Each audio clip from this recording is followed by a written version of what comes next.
Some cases shake a small town in ways that time doesn't seem to fix.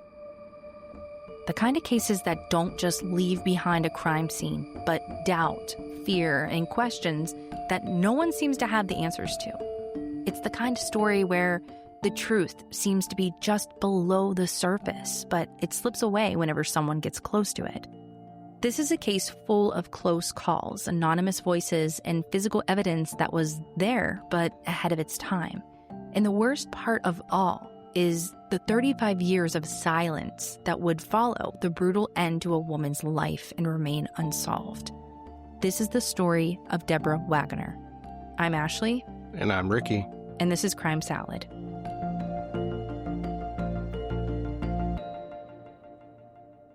Greensburg, Pennsylvania. It sits in Westmoreland County, about 30 miles southeast of Pittsburgh. It's a courthouse town with a Main Street feel, the kind of place where weeknights are quiet and you recognize the same faces at the same diners. Today it has a population of about 15,000 people. Back in 1990, when Deborah's case began, the city was only a little bigger at roughly 16,000 people. It's a place where a quiet evening is normal, and anything that breaks the pattern lingers.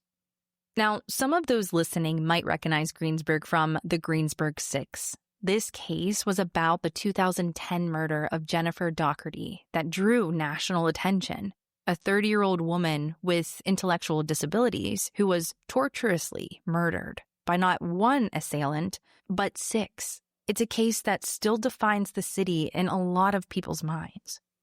That case is crazy. The details are so upsetting, and you're right, that story definitely defines Greensburg. And I think most people only know that town because of the Greensburg Six. Yeah, I mean, that case, it shocked a lot of people, and it was so personal and drawn out. So be sure to subscribe to Crime Salad because next week we will be diving into that story.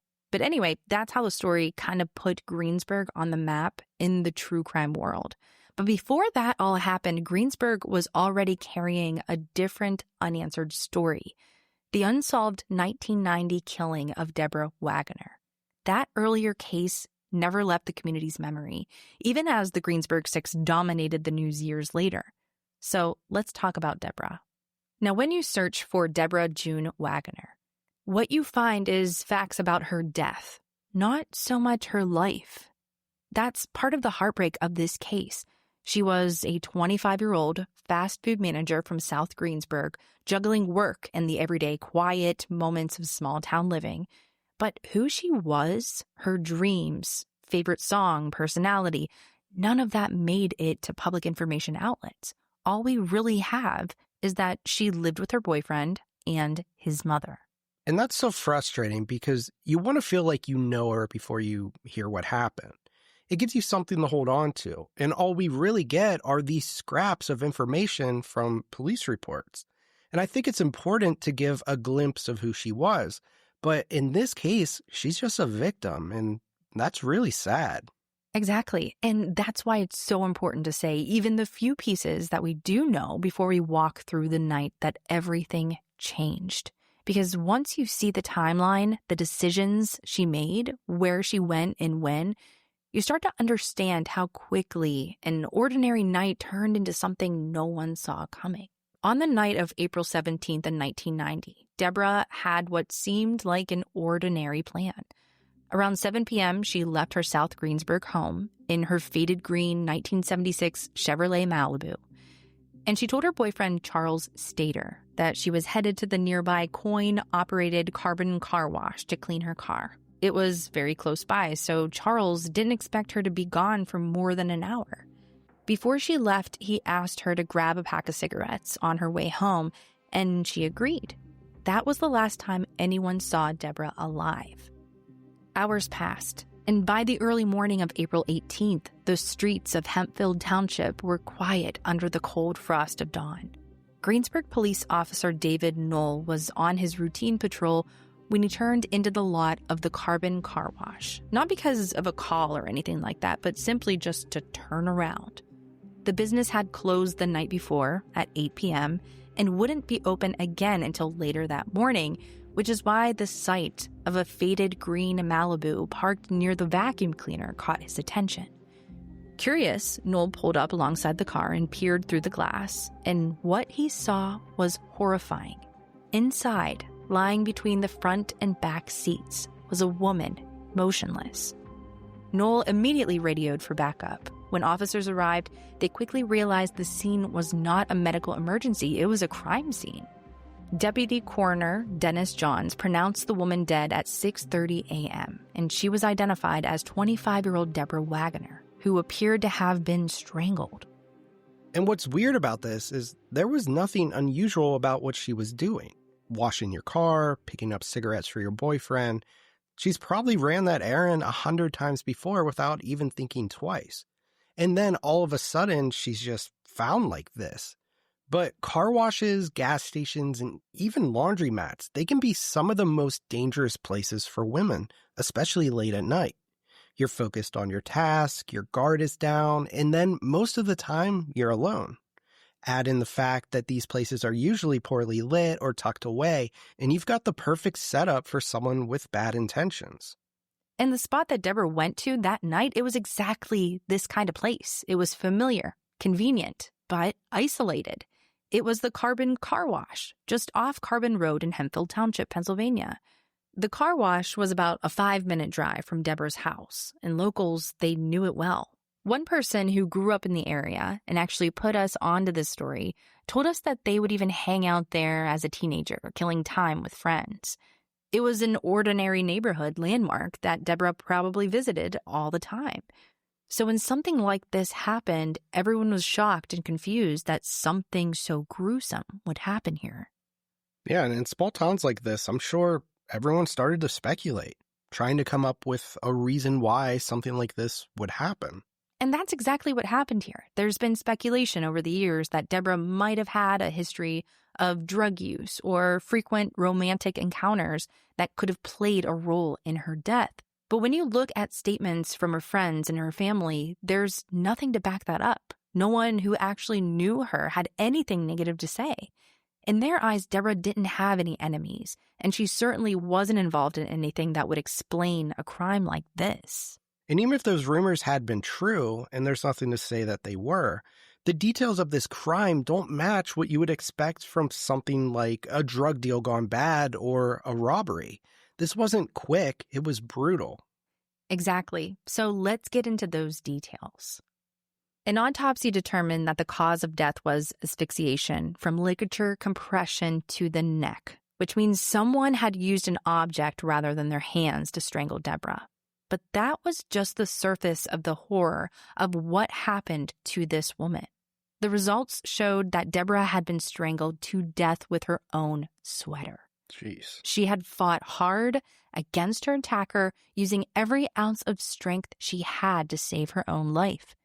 And the coroner was able to collect skin scrapings from underneath her fingernails, proof that she had scratched her attacker in those final moments in an attempt to defend herself. Wow, and that's pretty personal. Strangling someone with their own sweater? I mean, that's not something that you would do on impulse without, some type of emotion behind it. And then you've got scratches that are deep enough for investigators to get skin from under her nails. That means whoever did this is probably walking around with visible marks on them. Right. It seems pretty clear that this wasn't a random killing or simply a drug deal gone wrong. Investigators couldn't figure out why this happened to Deborah. She hadn't been robbed, and she hadn't been sexually assaulted. It seemed completely senseless, yet very personal. And because there was no sign of forced entry or damage to Deborah's car, investigators believed that she knew her attacker, or maybe had even met them there at the car wash. There was a story behind it that they had to piece together to find out what happened. And at the scene, troopers carefully removed articles of clothing and magazines from Deborah's car, documenting every piece of potential evidence. They combed through the entire car wash, hoping to find any witnesses who might have seen what happened, or at least anything unusual leading up to it. And one of the first people they spoke to was Tom Plevick, a custodian at the car wash. Tom told detectives that Deborah had arrived shortly before 8 p.m. the night before. just as he was getting ready to close up for the night. He saw her using one of the coin-operated vacuum cleaners, tidying up the inside of her car. And since it was near closing time, Deborah told Tom that she would be finishing up shortly. Tom remembered nothing out of the ordinary about the encounter, and Deborah was alone the entire time. Now, based on his statement and the fact that Deborah's car was still in the exact same spot where she was found, police believe that she must have been attacked very shortly after speaking with Tom. And I know Tom said that nothing seemed out of the ordinary, but you have to wonder if the attacker was already there, maybe waiting for Tom to leave so Deborah would be alone. Or could he have pulled in right after he walked away? If she was attacked that quickly, it almost feels like somebody was ready for that moment. Yeah, and you're saying what a lot of people from the public are speculating about this part of the case. And we'll talk more about those speculations later, but the facts of the case so far didn't really lead police anywhere. With little else to go on, they turned their attention to the people who knew Deborah the most. Starting with her friends and her family. Her loved ones were devastated. Her mother, Rebecca, told reporters that she couldn't understand why anyone would want to hurt her friendly, easygoing daughter. Deborah had gotten along with everyone. No problems, no grudges, nothing that would make sense of a murder. The idea that someone could have wanted to kill her was completely unfathomable to Rebecca, and it made the crime feel even more senseless. Now, for her boyfriend, Charles, he was equally as shocked by the crime. He told investigators he had sent her out that night to wash her car and grab cigarettes, and she just never came back. He said he never imagined her absence was because of a brutal attack like this. Now, naturally, police questioned that reaction.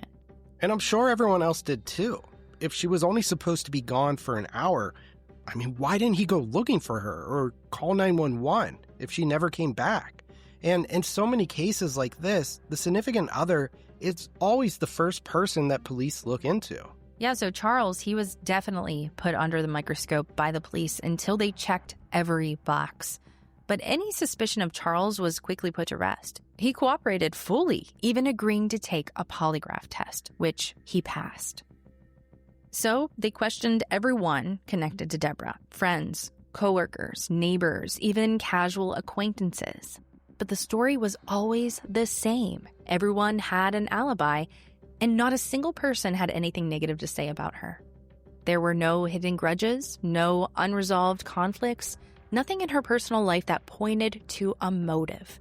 With nowhere left to turn within Deborah's circle, investigators widened their focus.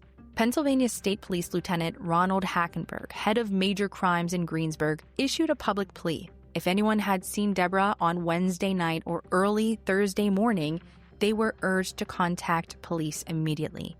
In the 2 months that followed Deborah's sudden and brutal death, investigators spoke to more than 150 people, family, friends, witnesses, anyone who might have been in that area.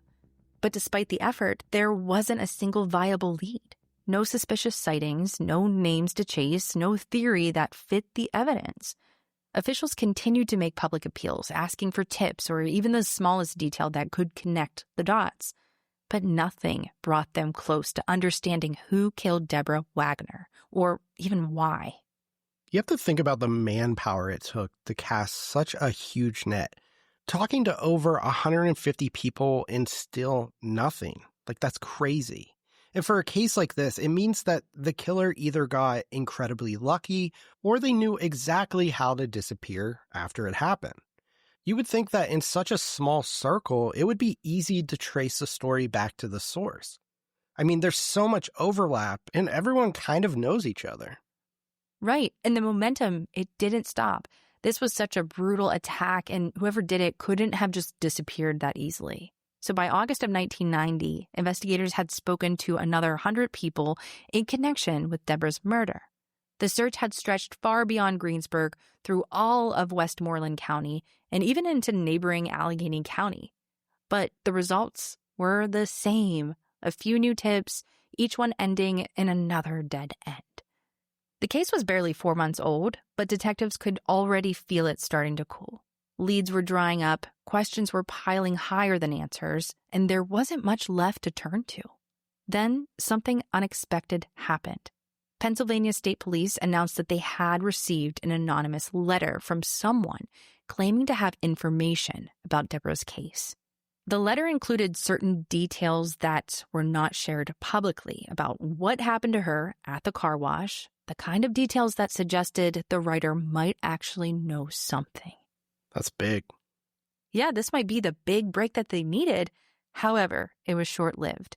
The information in the letter wasn't enough to take police anywhere that they hadn't already been, and the writer left no name, no address, and no way to contact them.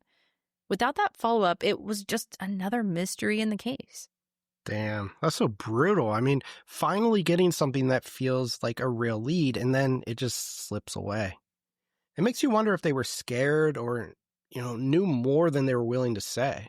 We'll probably never know, unfortunately, because police pleaded with the public again for the person who had sent this letter to come forward with the promise of protecting their identity, but they never heard anything about it again. It definitely makes you think that if someone is sending anonymous letters but is refusing to cooperate further, that something deeper and scarier is going on here. Nothing new surfaced in this case until 1992, more than 2 years after Deborah had been mysteriously attacked and killed at the car wash.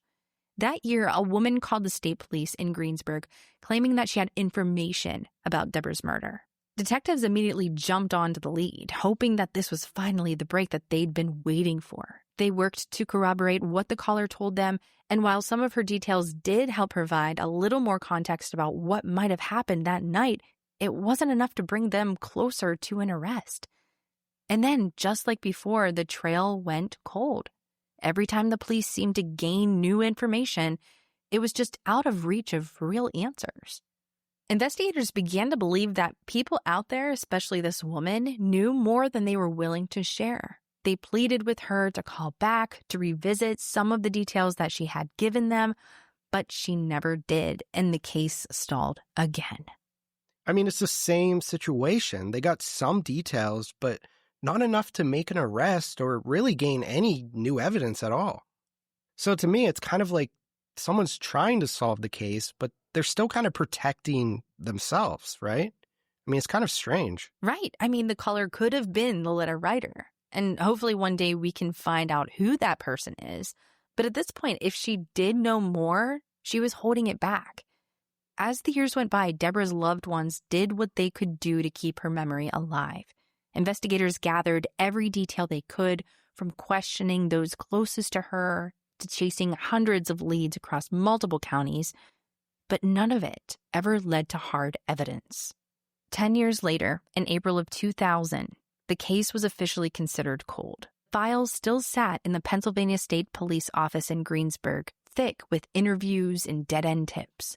In Greensburg, people still remembered what happened to Deborah, the young woman who never came home from a routine night at the car wash, and they still wanted answers. But just like her family, they were left with nothing but questions in the hope that someday someone would talk. And it's crazy that no one really knows enough. I mean, someone's got to know something. Right. I mean, Greensburg, it's not like this huge town, but where this happened in Carbon, Pennsylvania, it's an even smaller area. Yeah, exactly. And like you said, there's a lot of overlap in towns like this. Everyone kind of knows everyone. You go to the grocery store and you see the same familiar faces. And there's a pretty good chance that you're going to run into someone that you know. Now, it did seem like the investigators, they were doing everything they could do to solve this case, especially compared to what we've seen with other police offices and how they handle cases. But Deborah's family, they couldn't help feeling shut out, and they would say that they heard very little from the police since Deborah's murder, and it left them wondering if they were still looking for answers and fighting for her. So in April of 2000, Pennsylvania Crime Stoppers announced a $2,000 reward for anyone with information that could lead to an arrest.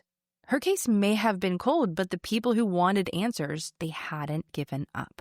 That reward brought in a fresh wave of new leads to the state police in Greensburg. But once again, every single one of them fizzled out. And then came a long silence. 2 more decades passed. Friends and family of Deborah Waggoner were left trying to cope with the fact that the brutal murder of someone so significant in their lives remained unsolved. With no arrests, no suspects, and not even a shred of new evidence, the case would no longer just go cold. It was ice cold. And with every year that went by, it became harder and harder to hold on to momentum to keep her story alive when the trail had been frozen in place for so long. And I can't even imagine what that felt like for her family. I mean, watching years turn into decades with no answers, and then $2,000 in reward might have sounded like something back then, but that's not much for somebody to risk coming forward if they were scared into hiding the truth. Well, one person that wasn't afraid to speak out was one of Deborah's friends from middle school, Toni Fumara. She created a Facebook page dedicated to Deborah's memory and to search for justice, a way to remind the community that her killer had never been found. And by 2021, that page finally stirred up something new. An anonymous Facebook user reached out to Toni, claiming to have new information about Deborah's case. This person explained that shortly after Deborah was killed, a friend of his had come to him in tears, saying that her own boyfriend had killed Deborah. According to the Facebook user, this friend was crying, completely distraught, repeating, "I don't know what I am going to do." At the time, he was only a teenager hearing this, and he admitted to Toni that he had no idea what to do with this information that he was getting. Wow, and after 30 years, Facebook is what brought this new information to light. Yeah. Thanks, Zuckerberg. And the thing that sticks out to me the most is just like the letter and that anonymous caller, this person also wanted to stay anonymous. Mm-hmm. I don't know. It just seems a little suspicious to me that every time someone claims to know something, they don't want their name attached to it. It's really weird. And the fact that everyone seems to be so hesitant to share the truth about what they know, it's so strange. But apparently the Facebook user hadn't just kept this information to himself back then. He actually told Toni that after hearing his friend's emotional confession all those years ago, he shared this information with his mother. And she reassured him that she would take care of it, and he assumed that she would be reaching out to the police. Comforted by the idea that the adults had stepped in and the police would be made aware, he put this murder confession out of his mind. According to him, for decades, he assumed that the situation had been handled. And it wasn't until years later when he happened to come across Toni's Facebook page that he realized Deborah's murder had never been solved. He started to suspect that the information that he told his mother had never been passed on to investigators. And he knew he had to reach out to Toni. And so Toni encouraged him to contact the state police himself and share what he remembered. And he did so. Okay, what if this guy's mom is the same person that sent that anonymous letter back in 1990? Or even the woman who called the police in 92? Or, I mean, it could have even been the friend that confessed to him that sent the letter or even called. We know from the news reports that the caller in 1992 was a woman. So in my mind, maybe. Yeah, I mean, that could definitely be the case. But we also know that the letter and the phone call never went anywhere. I mean, I want to know what happened there. Was it dismissed hearsay, buried under the flood of other tips, or just not enough to act on it at the time? It's hard to know since we don't have any documents from the official investigation.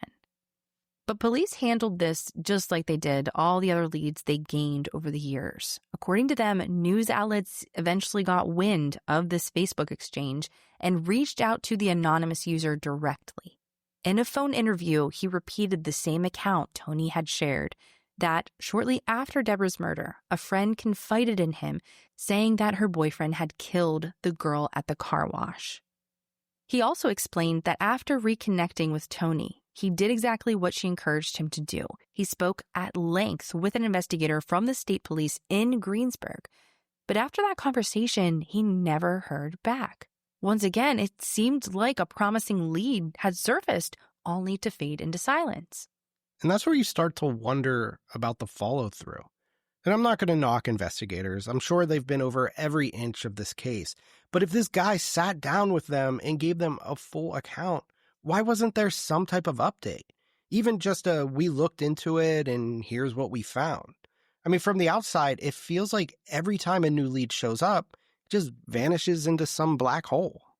I mean, one thing that I could think of is that it's been so many years and it's just like kind of a hearsay situation. Like, well, years ago, this is what I heard. Well, I mean, after decades, I'd assume that everyone who even worked on this case, I mean, they're starting to retire or, gone in general. It's like the passion fades, right? Exactly. And that's how everyone else was starting to feel. But in November of 2021, more than 3 decades after Deborah's murder, investigators finally had something new to share. They explained that they had gathered potential DNA evidence in the case. The skin found under Deborah's fingernails, do you remember that? I do. Back in 1990? Well, DNA technology, it was in its infancy. Those scrapings were collected, but they didn't mean much at the time. Fast forward 31 years, and the story had changed. Now, with modern advancements in forensic testing, there was a real possibility that Deborah's killer could be identified by the very evidence she fought to leave behind in those last moments of her life. It's just incredible that investigators preserved that DNA after all of these years. Yeah, I mean, if they didn't, we wouldn't even have a chance at solving this case. Exactly. But even with this preserved DNA, investigators, they stressed that it wasn't a silver bullet. Steve Lamani, the state police public information officer, explained that they still needed help from the public, from someone who knows something about what happened to Deborah. He said that the person responsible could very well still be alive, and they deserve to be brought to justice. But in order to do that, police would need another DNA sample to compare against what was recovered under Deborah's fingernails. And at this point, you kind of have to circle back to that Facebook guy, the mysterious girl's boyfriend who killed Deborah in the parking lot. I mean, the police say they need the public's help, but how do you not start there, right? I mean, start with the people that you already know, the people that you've implicated. Right. And that's the frustrating part. We don't even know who that boyfriend was. The anonymous Facebook user never named him, and the woman who supposedly made that claim has never come forward herself. I mean, without names, investigators, they can't just pull DNA to compare. And we don't know whether police ever questioned this woman or her boyfriend, and we don't really know where that accusation ever went. So while it sounds like a major lead, it's still stuck in the same cycle, an allegation with no way to verify it unless someone is willing to step out of the shadows. But there's still confusion about what's actually holding up the investigation. So according to Deborah's sister-in-law, Kathy Waggoner, investigators told her in February of 2023 that they were still waiting on grant money before they could send the DNA samples out for testing. And Kathy later shared her reaction with reporters, and it's one that really just sticks with you. She said, "I was like, wait a minute, this is a homicide. How can you not send DNA if you have it? If you have it, why can't you send it?" And you got to think, for a family that's waited for more than 3 decades for answers, hearing that finances might be standing between them and potential justice was almost impossible to understand. But the police, they pushed back on that idea. Steve Lamani disputed the claim that funding was holding things up. He told reporters, "We're able to get money if we have stuff to send out." In his words, if they believe a piece of evidence has the potential to close the case with DNA testing, paying for it is just a no-brainer. Instead, Lamani emphasized 2 different challenges. First, they needed more information to collect comparable DNA samples. And second, crime lab backlogs can delay results for years, even after samples are submitted. He also mentioned that they only have so much evidence that they can test. So they want to make sure that they have a good reason to test that DNA, since it's the only solid lead they have. He also reminded the public that investigators haven't been idle. So over the years, they've collected 50 pieces of evidence and interviewed more than 200 people, all in pursuit of Deborah's killer. I don't doubt that investigators have put in work. 200 people and 50 pieces of evidence is no small thing. But at the same time, it's hard not to side with the family here. This is a homicide. It feels pressing, urgent. So how do backlogs get in the way of that? If there's DNA that could point to her killer, that police say is likely still alive and walking around free, why isn't that on top of the pile? I mean, it just doesn't make a lot of sense to me. But the truth is, as upsetting as it can be, cold case investigations almost always take a back seat to current, or what police call warm investigations. That means testing evidence from decades-old cases isn't dealt with the same urgency as cases that are unfolding right now. So even if they do send something out, it can sit there for years before results come back. And saying that out loud, it feels so wrong because to Deborah's family, this case is just as urgent today as it was in 1990. But Deborah's family and friends, they still hold on to hope that one day they'll finally have answers. Tony, the friend who created the Facebook page to keep Deborah's memory alive, told reporters that she knows Debbie didn't deserve this and that whoever did it needs to pay for what they did. Now, 35 years later, everything rests on DNA. Will the scrapings Deborah left behind be the key to unlocking this case? Or will they sit in the backlog of a system that hasn't yet given her justice? For Kathy Waggoner, Deborah's sister-in-law, the wait has been exhausting. She told reporters something needs to be done. Really. Answers. We just want answers. I would like to put everyone at rest. And that's where this case stands today. As of today, there's been a couple new updates, but nothing damning.